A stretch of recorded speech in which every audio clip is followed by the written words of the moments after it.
Hello friends, இன்றைக்கி நான் முருங்கை பூவில் சூப்பு பண்ணியிருக்கேன். ரொம்ப நல்லா இருந்தது. ஹெல்த்துக்கு அவ்வளோ நல்லது. முருங்கைக்கீரை, முருங்கைப்பூ, தக்காளி பழம், சின்ன வெங்காயம், கொஞ்சம் பூண்டு, தண்ணி நல்லா கொதிக்க வச்சுருக்கேன். இப்போ இதை எல்லாத்தையும் எடுத்து இதில் போட்டுக்கலாம். இது சின்ன வயது குழந்தைங்கள்லேருந்து பெரியவங்க வரைக்கும் இந்த சூப்பு குடிக்கலாம். அவ்வளோ ஒரு நல்லது ஹெல்த்துக்கு. அடிக்கடி இந்த முருங்கைப்பூவில் சூப்பு பண்ணி சாப்பிட்டிங்கன்னா அவ்வளோ நல்லாயிருக்கும். கொஞ்சம் ஜீரகம் போட்டிருக்கேன், பூண்டு, நல்லா இது வேகட்டும்.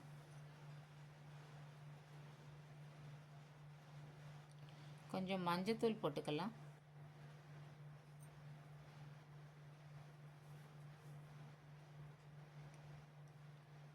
எல்லாம் அப்படியே ஒத்தாப்பில் நல்லா வெந்து வரும். நான் வெந்த பருப்பு கொஞ்சோண்டு போட்டுக்க போகிறேன்.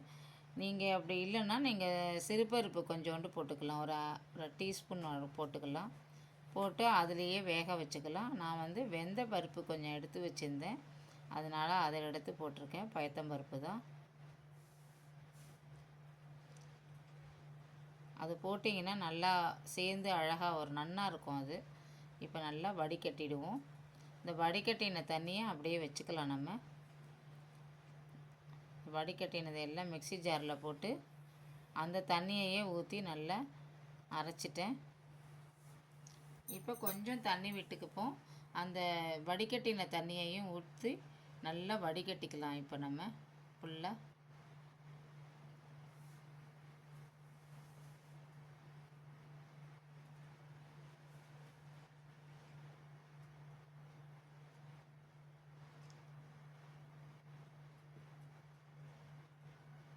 நீங்கள் அந்த வடிகட்டின தண்ணி இருந்ததுன்னா கூட குழந்தைங்களுக்கு கொஞ்சம் கொடுத்துக்கலாம். இந்த வடிகட்டினதெல்லாம் தூக்கி நம்ம எடுத்து போட்டுடுவோம். இது நல்லா ஆயிடுச்சு பாருங்கள். இப்போ கொஞ்சம் சால்ட்டு போட்டுக்கிறேன். அப்புறம் பெப்பர் போட்டுக்கலாம்.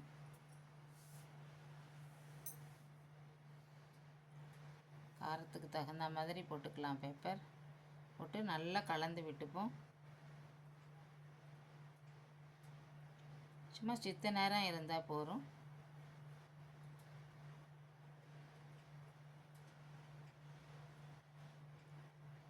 இப்போ நம்ம இதை எடுத்து 2 கப்பில் எடுத்து ஊற்றிக்கலாம். கொஞ்சம் பட்டர் இருந்தீங்கன்னா போட்டிங்கன்னா ரொம்ப நல்லாயிருக்கும். பட்டர் இல்லாததுனால நான் கொஞ்சம் நெய் விட்டுருக்கேன். இந்த ஃப்ரை பண்ண கார்ன்ஃப்ளாக்ஸ் இருந்தது, அதை கொஞ்சம் போட்டிருக்கேன். நல்லாயிருக்கும், டேஸ்ட்டாக இருக்கும் சாப்பிடும் பொழுது. இல்லை ரஸ்க் இருந்ததுன்னா அதை நீங்கள் கட் பண்ணி கூட போட்டுக்கலாம். அதில் நல்லாயிருக்கும். சூப்பர் டேஸ்டான முருங்கைக்கீரை சூப்பு ரெடி பாருங்கள். அவ்வளோ நல்லாயிருக்கும். நீங்களும் இதை மாதிரி ட்ரை பண்ணி பாருங்கள். Thank you friends.